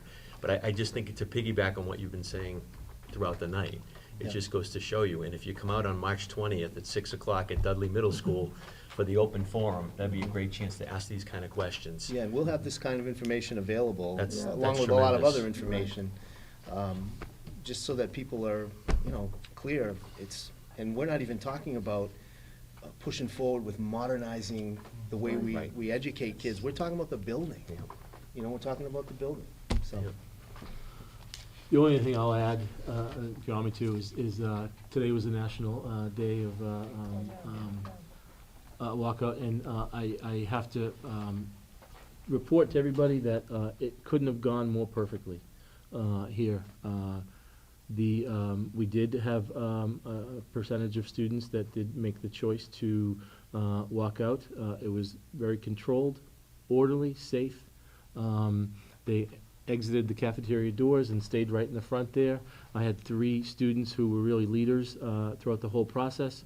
Talk a little bit about how Shepherd Hill is a strong community and will always be strong together. And we talked about standing strong with Parkland. And then we honored the Dudley Police Department and Officer Phil Megas. You know, all the students got out there probably by 10:04. Thankfully, it was cold. So they read a name of each of the 17 victims in the Florida shooting, and we're back in the building signing a very large banner that Life Touch donated to us. And they were probably back in the building by 10:17 and back in their classes by 10:20, 25. So it couldn't have gone any more perfect. The crowd policed itself. There was some talking going on. They turned and said, "Please be quiet." During the, it couldn't have gone any more better. And the student voice throughout the whole process. I had been talking to principals, high school principals that I'm involved with in my professional learning community over the February vacation, and really kind of strategizing how we handle something if we were approached. And everyone had a different kind of opinion and view and how to handle it, but we just embraced it, and there were certainly students that stayed in, and teachers continued to instruct during those times, but it couldn't have gone any more perfect in my mind in terms of just the we talk about teaching kids and teaching in the classrooms, and we have to focus on how we educate kids. And educating kids is connecting it to the real world and really lifelong lessons as we springboard them into adulthood. And, we always do voter registration every spring, so we're doing it all week, for 18-year-olds as well. So that, if anyone has questions on that, I can definitely field some, but in my mind, it was smooth. I think you planned it well, and you included the kids from the start. That's what made it so successful. Yeah.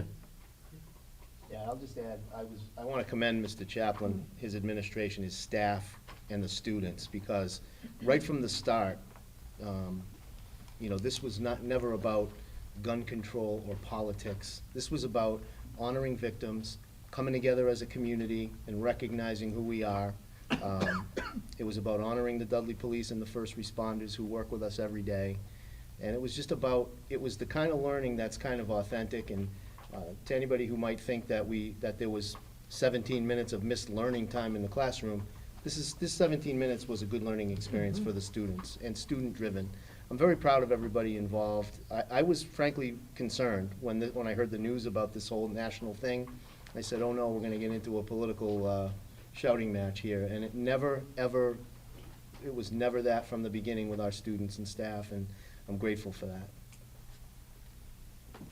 I just want to bring up that there was, it is a very emotionally charged topic, and there was quite a bit of discussion back and forth on Facebook about this. People that were totally against are doing anything like this, people that were totally for are doing something like this, and some people that were in the middle wondering, what the right answer is.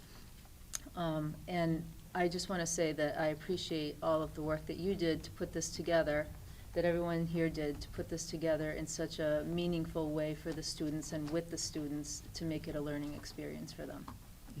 Yeah. I try not to look on Facebook. I shouldn't either. The reality is, I never hear that outrage on Earth Day, when the nation celebrates Earth Day.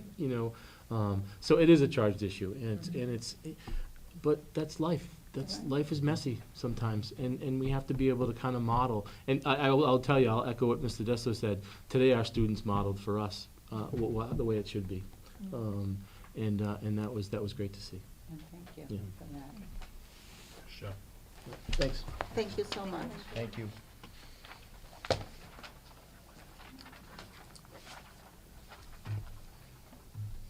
Proposition 2.5 override update. Mr. Desto. Thank you, Mrs. O'Coin. This is actually very brief. I just want to reiterate, not so much for the committee, but for anybody else who might be out there listening, that we have scheduled 2 budget information forums for next week. Our plan is to provide a brief overview of the situation and then leave time for questions and answers with plenty of information available to take. The Office of Campaign and Political Finance says that if we have an open forum such as this, an informational meeting, we can provide materials. And the superintendent, the appointed public official, which is from now on what I'm going to call myself because it sounds really cool, is able to not only speak on the budget but also take a stance on the situation. So that'll be the one opportunity, because we're not forcing people to come. So if they come, I can speak from the heart about, kind of where we're at. So I want people to, I'd like to get a large amount of people there. I don't know exactly how we're going to be able to do that. I know that we have a lot of good people in the community who are inviting their neighbors and trying to get people to come, because whichever side of this you fall on, we want to generate as much understanding and support. Support would be great, but at least understanding, so people can be knowledgeable when they go into the voting booth. And of course, all committee members are invited to stand up with us, but we understand that you also are very busy people and you have a life. So those forums are, once again, are March 20th, that's Tuesday, at Dudley Middle School at 6 p.m., and March 22nd at Charlton Middle School at 6 p.m. I had a mistake in the superintendent's report. Joe, I told you it was my fault. I fell on the grenade, because it was my fault. But it's at Dudley Middle School on March 20th. So both of them are at the middle schools. And just to reiterate something that I've been saying a lot, we have never, that I can remember, I've been here 18 years, committee may remember further back that this may not, so my statement may not be completely accurate, but I think it is. I can't recall us having 100% unanimous support of both towns' boards of selectmen and finance for this type of thing. And I think that when you think about how conservatively and how well the school committee has managed this money and the towns have managed the tax money over the years, the fact that we're all unanimously in support of this should tell you how much it's needed. And so that's something that I'll definitely say at these, at this event, and looking forward to getting as big a crowd there as we can. I guess that's it. Good, thank you. Anyone want to add to it? Will those meetings be in the library, Mr. Jesta? Sorry, the auditoriums. Auditoriums? Optimistically, hoping for a big crowd, we're gonna have them in the auditoriums. Will there be childcare available? Yeah, we will be able to provide childcare through the National Honor Societies and/or student councils. So that won't be an issue. Okay, and that brings us to the Director of Finance and Operations report, Mr. Matthew. Thank you very much. A couple of donations for the committee to consider this evening. The first, a rather generous donation from the Fells Family Foundation in the amount of $10,000 to the district to be used for the arts and athletics programs. Charlton Elementary School has received two donations, one from Planet Aid in the amount of $77.40, and the other in the amount of $1,225 from fundraising for technology. The John Pear Fund received a donation of $1,000 from fundraising by the Charlton Elementary School. And the Heritage Elementary School received a donation of $75 from Country Bank for prizes for the Dr. Seuss Carnival. Okay, I'll entertain a motion to accept these donations. Second. Any questions? Could we please send a letter to the Fells family? Yes. Yeah, we What- already and sent all one. of them, Great. yeah, all the donations. I just want to say how much the Fells They- Foundation has helped yes. us throughout the years, and Yeah, she asked for incredible. nothing in return. No. No, You know, very she doesn't humble want any people. publicity or anything, but we give it to her anyways, because she Yeah. deserves it. Well, we're And grateful. once we Yeah. invited her, I think I we think we should gave do her, it again. she was one of those communities, she got something from the Right, MRC once, we right. gave her Yes. for that. Any other discussion? Seeing none, all in favor? Motion carries, it's unanimous. Thank you very much. We did open bids on the new district bus this afternoon. Given the need to compare bids, I'm not going to bring forward the recommendation for bid acceptance this evening. I'll bring it forward at the next meeting of March 28th. The pricing, the low pricing did come in $85,000 and some small change, so right where we had expected it. The next lowest one was 86 and some small change, so we have at least two solid bids that are right in the general area. FY19 budget, we've already talked about. FY18 budget, Mrs. Rabbit already alluded to some of the wonderful news that I had to share with the committee this evening, and this was one of them. And the most important piece from my perspective, I am concerned, as I've mentioned previously, about the amount of funds that we will have to close the year to replenish the excess and deficiency fund balance that we use annually for the budget. Mr. Chaplin already spoke of a number of large expenses at the high school, in addition with the transportation deficits for special ed and the foster program, as well as the impact of the school choice assessment. I'm concerned that we're not going to be able to return the full amount that we plan to use as we have historically. It doesn't mean that we're going to end in deficit. It just means that our E&D is going to not bounce back up to as high as it was this year. It's something that we're going to keep an eye on. Building principals have been very good about following or understanding the situation, and submitting only those things that are absolutely necessary. As we go forward, the purse strings are going to be fairly tight, but of course we'll take care of any emergencies and critical needs as they occur. The next thing I have for the committee is net metering solar credit program. The district entered a net metering credit arrangement with NextAmp in May of 2013. As I say here, they've never fulfilled their commitment on that contract, and we do have an opportunity to basically substitute a new program for this one at the same 30% level. It's the suspicion of mine that NextAmp never enacted ours because the 30% was so generous. Most of these arrangements are around the 25% level. I don't have proof of that. It's immaterial, but if we can, swap one for the other, would appear to be a live opportunity, rather than holding out hope that at some point in time, NextAmp will fulfill their obligations. I think it only makes sense. The new vendor would be Seaboard Solar, and they do have an arrangement with the Dudley Housing Authority currently. They're actively trying to finish up the sale of their credits so that they can have the facility built, and they expect to be online within a year. So do you want to vote on that? I think a vote would make sense, at least Okay. cancel the existing contract, and when I have complete information and a contract to look at for the new proposal, I'll bring that forward. So do you want us to cancel it this evening? Yes, I think that makes sense. Okay, I'll entertain a motion to cancel the contract with net metering that we've had since 2013. So moved. Second. Discussion. I just have a question. Even though they didn't fulfill their part, are we penalized by canceling that? No. We don't know anything? No, it could have been canceled 18 months after it was initially signed if neither side had, or if they hadn't provided a facility. We had held out hope that because it was a very favorable rate for us, that we'd be able to get in at their next one, and it just never worked out. So what did they give us? Did they give us 30%? What were they giving us? They've offered us no contracts whatsoever. No. No, but I mean, they were going to give us a 30% discount. I'm sorry? Did they give us any discount? in all We the never time? used No, them. They never came back the with agreement was anything. never enacted. So- It was signed, it was, there for their next Oh, solar I thought you meant facility. they didn't give us 30%. They didn't give us anything. No, we never Okay. enacted. Okay. We have Never a activated the agreement Okay. at all. We Okay. sought legal advice on this, So too. that's, Can we sue them? yeah.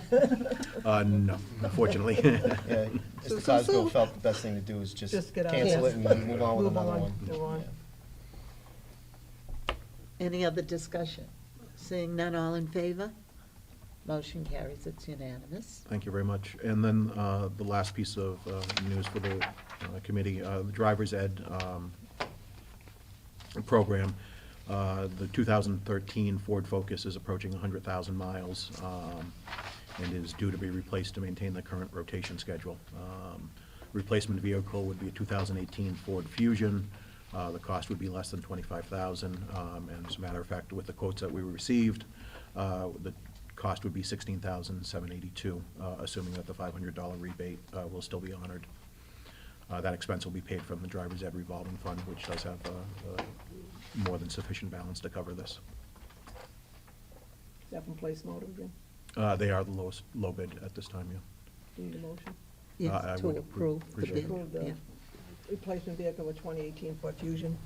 I don't think I should put the cost into you because it Well, might be. It could is- vary, so Right, so- it's simply the low quote. At the low quote. Second. Discussion. Seeing none, all in favor? Motion carries, it's unanimous. Thank you very much. And that concludes your report. Okay, thank you.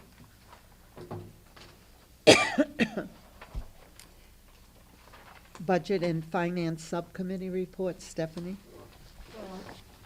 Basically, the override's already been talked about, with the two dates being March 20th at Dudley Middle School and March 22nd. The decrease to our E&D was also spoken about. And one of the things that we did talk about, which we also talked about at the beginning of the meeting, was our biggest concern was keeping classes size, and the staff needed to keep those class sizes down, is a very important part of our budget concerns. And that was it. I mean, basically, you guys talked It's about the everything, 2.5 so. override your that thunder. one. Yeah. Mrs. Reed is trying to read off some of my notes, too. I'll tell you, a new appreciation for Sandy and taking those minutes. I'm I'm not very good at it, and I took the minutes for the meeting, and I gave them to Sandy, and I said, if you can, please, decipher and translate and type in, and she said it would have been easier if it were a foreign language.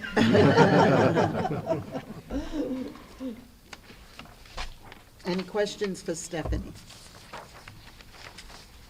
Okay, we'll move on. Student food service accounts policy, JQ.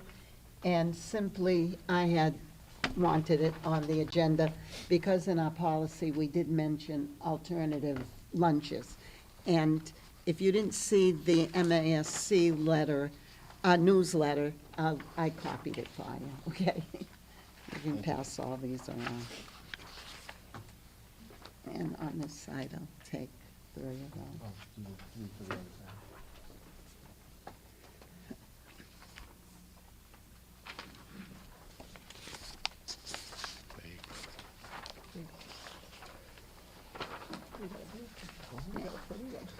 And it starts with the meal charging policy, EFD. And if you read it through, it does mention that a student shouldn't be involved in collecting the money. That is like sending probably a letter home with the student, or the alternative lunch. The à la carte could stay in our policy because they did mention that was, okay. So maybe we can just cross off the alternative, or we'll discuss it, the policy, to see if you want to make any other changes.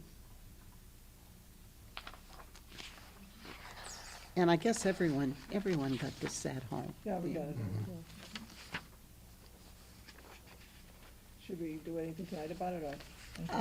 Well, do you want to just cross off did you read through the policy? I read it, but I got it at home. Yeah, do you want to just cross off that alternative lunch? That's the only thing that's in it that we could cross off. The other, I think, is okay. It's up to the committee.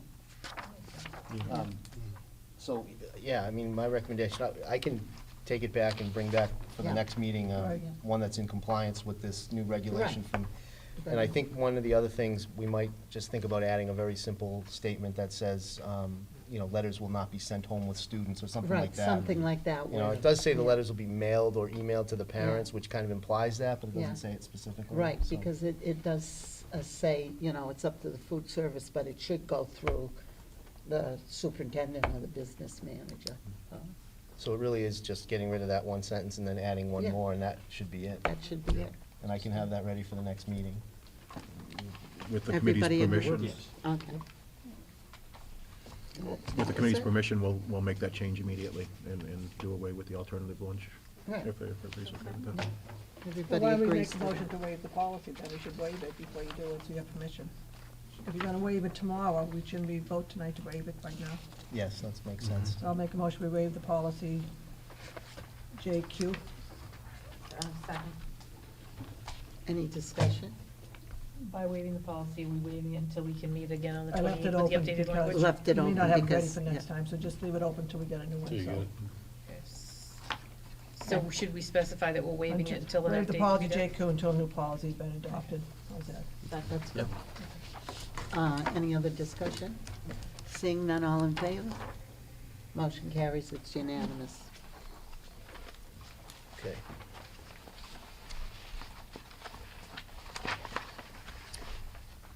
Consideration of requests for non-resident enrollment, JF, Mr. Desto. Thank you, Mrs. O'Coin. I have received 2 requests which are similar but opposite, if that makes any sense.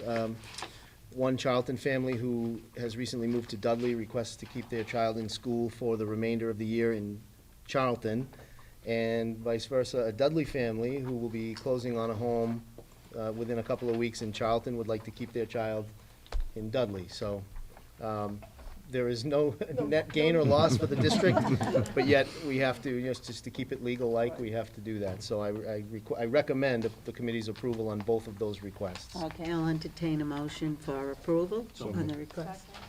Discussion? Seeing none, all in favor? Motion carries, it's unanimous. Okay, before I go to next meeting dates, I'll, Paul, and Oh. the next one was added into it. Yeah, just one, I have that. Okay.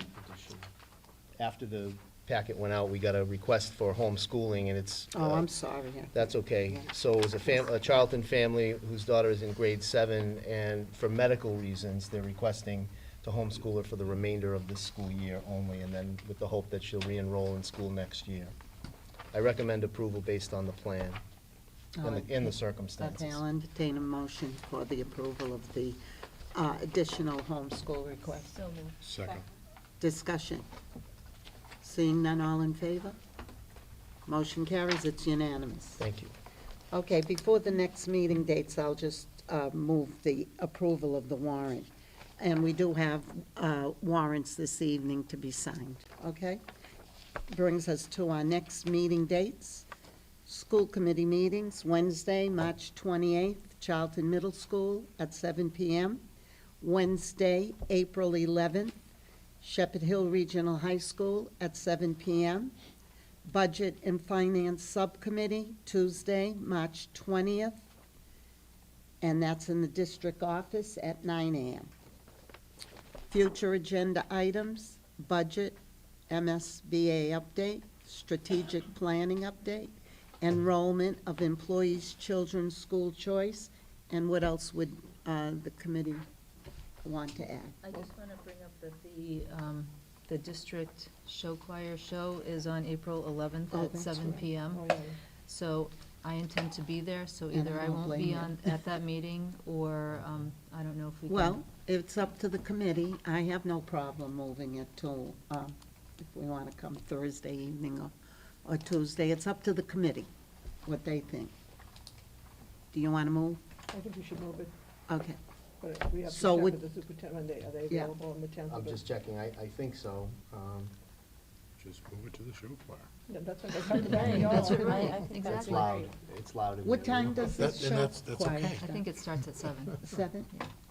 I'm Is okay. it possible to come earlier to our school committee meeting and still have it on rolling Wednesday? fast. I mean, people that are. The only concern that I have, Mrs. O'Coin, is that this is gonna be a first meeting after the override vote, and depending on how that goes, is going to depend on what the agenda is going to be for the meeting. So I think it's an important meeting to have, and I think it's important for everyone to be Right. there. Right. So I know Mr. Petrozak and Mr. Chalk have schedules that make it difficult for them to come earlier. I don't know if an alternative night It's would all be a right. better option. Whatever. I'm I can okay for make it. either the Tuesday or the Thursday. The only thing is there a selectmen meeting that Tuesday? I'm not sure. But Charlton meets on Tuesday night, so Right, I they'll don't meet know. on the 10th. They will meet on the 10th, and I Right. don't know if there'll be a necessity for us to be there, but I'm thinking there probably wouldn't be. So, Probably not, because the vote's all over. right, I Yeah, think that's either it. way. it'll What be- is the committee's wishes? I can make either one. Tuesday's fine, Tuesday. Tuesday's fine, everybody? Stephanie? Yeah. Okay. so I'll make a we'll have- motion to waive the policy, because we have to waive Yes. the policy. And do I have a second? Kathy's got a motion. Second. Do it right. Okay, discussion, seeing none, Waive the policy. we waive the policy. So, it's going to be April what? April 10th. 10th at our normal time, 7 o'clock, Okay. anyway. Just to announce that we have postponed the CPAC meeting that was scheduled for the 21st because of multiple scheduling conflicts. So that meeting is going to be moved, and we're looking at dates of either April, I believe, April 9th or April 10th. But we'll let you know, but we decided to postpone it until after the override vote was taken care of. Okay. I just want to mention in the future agenda items, I had put school choice there. I just wanted to get the committee's input on when you would like us to take that up. It doesn't have to be April 10th. It could be the second April meeting. We've historically done it, I think, in May, but the sooner the better, because some families, if we are going to do it, some families might not put a deposit on tuition at a private school or something like that. And if we're not, well, they need to know that too, so. Well, I think you know the numbers, it's not gonna change your opinion, so it doesn't matter, earlier is better, isn't it? I'm sorry? It's earlier is better, because you're not waiting for any numbers from our enrollment, we know what our enrollment's We gonna be. know what our in the fall. enrollment is. It's the only question, yeah, just when, it's just a matter of when the committee's comfortable taking up the question, that's all. I think earlier is good for parents. So we can put that on the 10th then.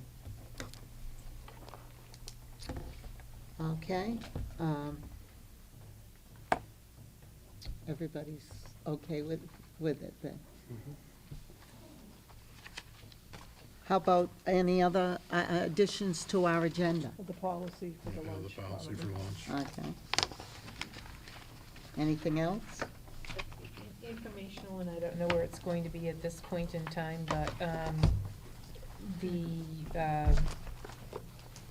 all of the education bills that were at Beacon Hill have all been rolled into one, and Senate 217 went away. And although the number was rolled into the new bill, which is Senate 2325, the language to establish a regional commission to study regional school district budgets has disappeared from it. So all of the language in this now joined bill is really centered around the Foundation Budget Review Commission, which isn't addressing the major point that we've been trying to advocate for regional schools. So right now, there is to be done to have legislators to support adding this as an amendment to the budget so that we can get this commission established. So this is all very recent news. There have been two people that have, a senator and a representative that have stepped forward, but they're looking to have representation from both parties. So I sent out information to you last week regarding where it was, but unfortunately, it's not in a good place right now, and it's really going to need a lot of advocacy to get that commission happening. Anything else? All right. So I'll entertain a motion to adjourn. Second. All in favor? We're adjourned.